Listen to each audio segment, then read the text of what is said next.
अगर भारत में राज परिवार की बात की जाती है तो सबसे पहले राजस्थान के राजा रानियों की बात की जाती है। राजस्थान के चित्तौड़ में सूरवीर राजा एवं रानी पले बढ़े हैं। यहाँ के बड़े बड़े महल यहाँ के केवल राजाओं की बात नहीं बल्कि यहाँ की रानियों की भी बात करते हैं। चित्तौड़गढ़ की रानी पद्मावती का नाम आज पूरा विश्व जानता है। रानी पद्मावती या पद्मिनी, उनके जीवन से हमें बहुत कुछ सीखने को मिलता है। रानी पद्मावती का जीवन हमें बलिदान, त्याग और वीरता सिखाती है। बड़े बड़े राजपूत परिवार यह कहानी को सत्य नहीं मानती है, परंतु अलाउद्दीन के इतिहासकार यह कहानी का सत्य होने का दावा प्रस्तुत करती है। वैसे महारानी पद्मावती, रावल रतन सिंह और अलाउद्दीन खिलजी का उल्लेख रानी पद्मावती के इतिहास में झलकता है। रानी पद्मावती का जन्म सिंघला में हुआ। वहाँ के राजा गंधर्वसेन रानी पद्मावती के पिता थे तथा रानी पद्मावती के माता का नाम चंपावती था। रानी पद्मावती बचपन से ही बहुत शूरवीर एवं पराक्रमी थी, लेकिन रानी पद्मावती पूरे भारतवर्ष में उस समय सबसे सुंदर रानियों में से एक थी। जिन कवियों ने रानी पद्मावती कविता का बखान किया है, उन्होंने बखूबी रानी पद्मावती की सुंदरता का भी उल्लेख अपने कविता में किया है। रानी पद्मावती का विवाह कराने के लिए उनके पिता गंधर्वसेन जी ने एक स्वयंवर का आयोजन किया था, जिसमें वहाँ बड़े बड़े राजा आए थे। उन्हीं राज्यों में से चित्तौड़गढ़ के राजा रावल रतन सिंह भी आए हुए थे। राजा रावल रतन सिंह ने स्वयंवर के आयोजन में भी सभी राजाओं को हराया एवं रानी पद्मावती से विवाह किया। राजा रावल रतन सिंह चित्तौड़गढ़ के राजा थे। उन्होंने 12वीं एवं 13वीं शताब्दी में चित्तौड़गढ़ पर राज किया था। राजा रावल रतन सिंह सिसोदिया राजवंश के वंशज माने जाते हैं। राजा रावल रतन सिंह अपनी पत्नी पद्मावती से अत्यधिक प्रेम करते थे। राजा रावल रतन सिंह एक दयालु राजा थे, जो अपने प्रजा के हित के लिए हमेशा अच्छा काम करते थे तथा अपने प्रजा को खुश भी रखते थे। उन्हें कला का अत्यधिक प्रेम था, इसलिए उन्होंने अपने राज्य में देश के बड़े बड़े कलाकार जैसे प्रसिद्ध संगीतकार, प्रसिद्ध चित्रकार, राजनर्तकी को अपने महल में सम्मान पूर्वक रखकर उनके कला का प्रदर्शन पूरी जनता को दिखाया करते थे। उस समय चित्तौड़गढ़ में राघव चेतक नाम का एक प्रसिद्ध संगीतकार था। वहाँ के राजा रावल रतन सिंह राघव चेतक के संगीत से बहुत ज्यादा प्रभावित थे।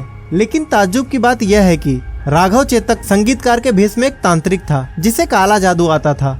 राघव चेतक अपनी काला जादू और तांत्रिक क्रिया से वहाँ के राजा रावल रतन सिंह को मारने की कोशिश की थी, जिसमें राघव चेतक पकड़ा गया और राजा ने घोर दंड दिया और उन्हें देश से निकालने का आदेश दिया। राघव चेतक प्रतिशोध की आग में जलने लगा और राजा रावल रतन सिंह के खून का प्यासा हो गया। राघव चेतक ने अलाउद्दीन खिलजी, जो उस समय के बहुत प्रभावशाली एवं कुटीर राजाओं में से एक माने जाते थे, उनसे जाकर हाथ मिला लिया। अलाउद्दीन खिलजी दिल्ली के राजा थे। अलाउद्दीन खिलजी हमेशा पास के जंगल में शिकार करने के लिए जाया करते थे।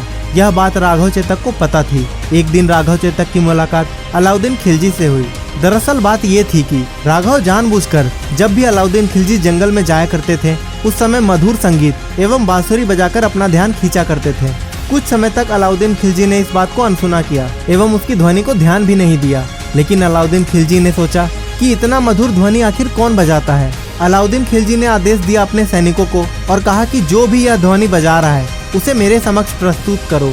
राघव चेतक को अलाउद्दीन खिलजी के सैनिकों ने ढूंढ निकाला और अलाउद्दीन खिलजी के सामने प्रस्तुत किया। राघव चेतक ने अलाउद्दीन खिलजी को कुछ ही दिनों में अपने बातों में इतना मोह लिया कि अलाउद्दीन खिलजी राघव चेतक से उसके विषय में पूछने लगे। राघव चेतक ने कहा कि मैं एक देशद्रोही हूँ, मुझे चित्तौड़गढ़ के राजा ने देश से निकाल दिया है, और ऐसा कहकर वहाँ के रानी पद्मावती की सुंदरता का बखान करने लगे। अलाउद्दीन खिलजी राघव चेतक की बातों में इतना मदहोश हो गए कि उन्हें पद्मावती की सुंदर मुख देखने की तमन्ना जागृत होने लगी।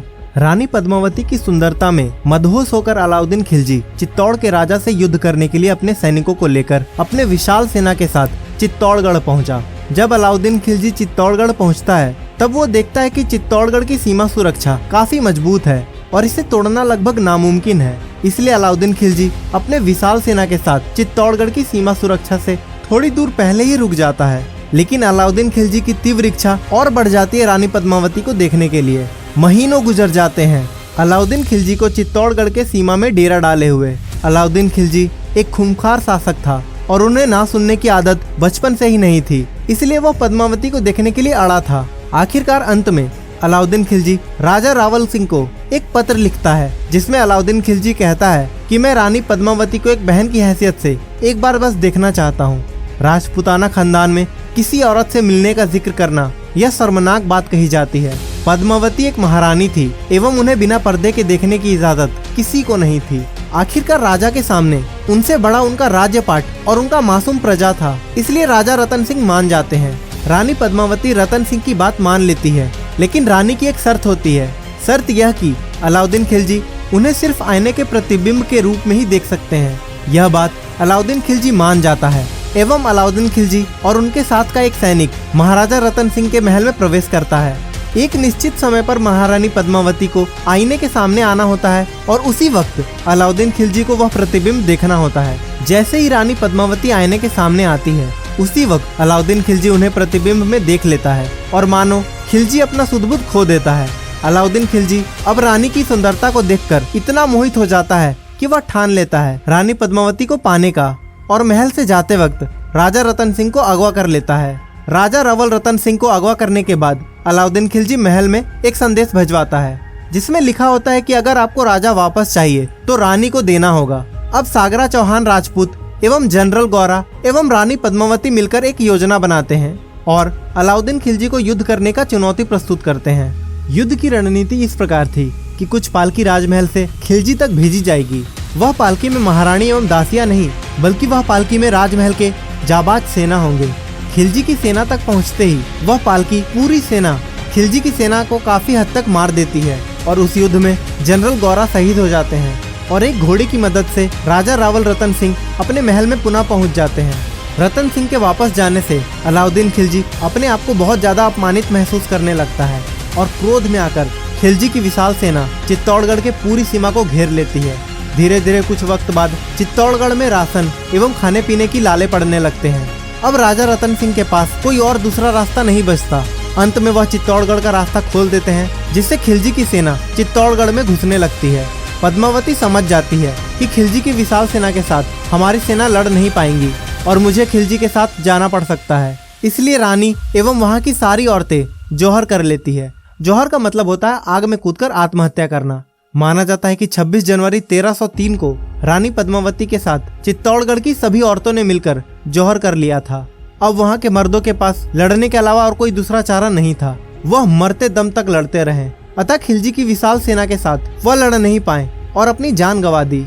जब खिलजी भागते भागते महल में पहुंचा तो उन्हें मृत शरीर एवं जली हुई हड्डियों के अलावा और कुछ नहीं मिला।